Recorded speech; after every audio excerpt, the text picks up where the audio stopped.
Venezuela's President Nicolas Maduro and his Guyanese counterpart, Irfan Ali, have begun talks in the Caribbean aimed at easing tensions over Caracas's claims on Guyana's oil-rich Essequibo region. Essequibo has a total area of around 160,000 square kilometres. It's about the size of Greece, and it makes up 2/3 of Guyana's territory. Gas and oil have been recently discovered there. Getting ready for another busy day at the market in Guyana's capital, Georgetown. Chandrauti Alfred sells fruit from Essequibo, a resource-rich part of Guyana that Venezuela claimed ownership of earlier this month. I'm scared because that is my living. Essequibo is we living. Because without Essequibo we cannot make it. It is a worry that many here share, and that some say is already impacting their business. From the time I know myself, I know Essequibo belongs to us. We just hoping to this thing settle as fast as possible, because basically if you see the Christmas mood, it is very slow. This is not the mood we normally have in Guyana. Venezuela has long laid claim to Essequibo, refusing to accept the border drawn by an international tribunal of arbitration in 1899. In 2015, the decades-old dispute flared up again after major oil deposits were discovered off the coast of Essequibo. Venezuela's most recent claims yet another provocation. So Venezuela is claiming all of this. 2/3 of the country. Venezuelan President Nicolas Maduro is not wasting any time. Last week, he ordered the state's oil companies to issue oil extraction licenses. An attempt to distract from Maduro's own troubles at home, says Guyana's foreign minister. This is a low-hanging fruit for Venezuela. If you go back several decades, the entire Venezuelan nation, as a nation state, they support their quest for the Essequibo.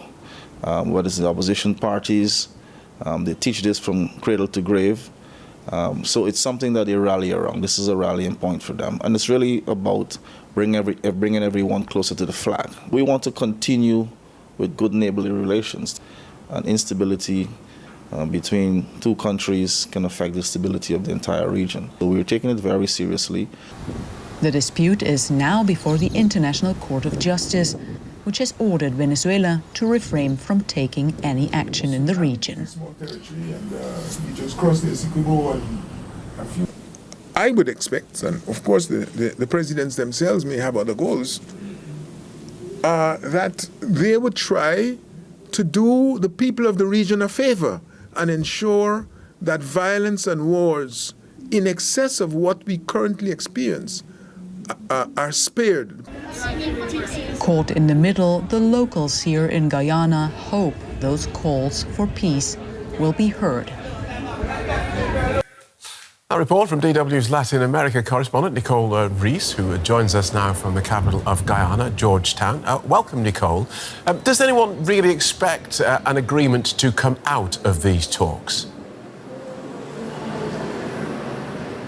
Well, expectations for an actual agreement are a bit low, as both leaders maintain their position.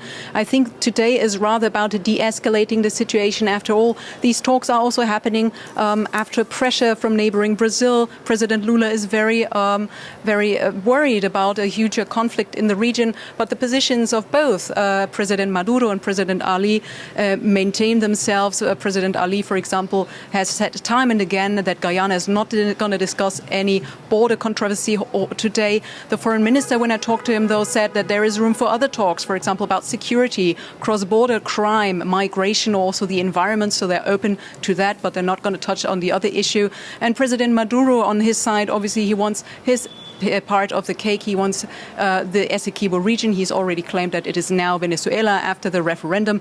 And just yesterday, the country has also announced its budget for 2024. And this, for the first time, actually officially includes money to defend the Essequibo region. That's at $20,500 million. So that's yet another provocation. We don't know what his goal is there exactly, but he's obviously whipping up votes back home because he's heading into elections next year. And he's also keeping a very keen eye on these crude oil resources that Guyana holds. He actually said it just 2 days ago. He's very interested in talks with the extracting companies on site here in Guyana, but whether this is going to happen is very doubtful at the moment. What we know so far from this meeting, though, is that both leaders are coming in a peaceful spirit. So they both mentioned that they want peace in the region and stability. OK, thanks for that, Nicole. Nicole Ris in Georgetown, Guyana.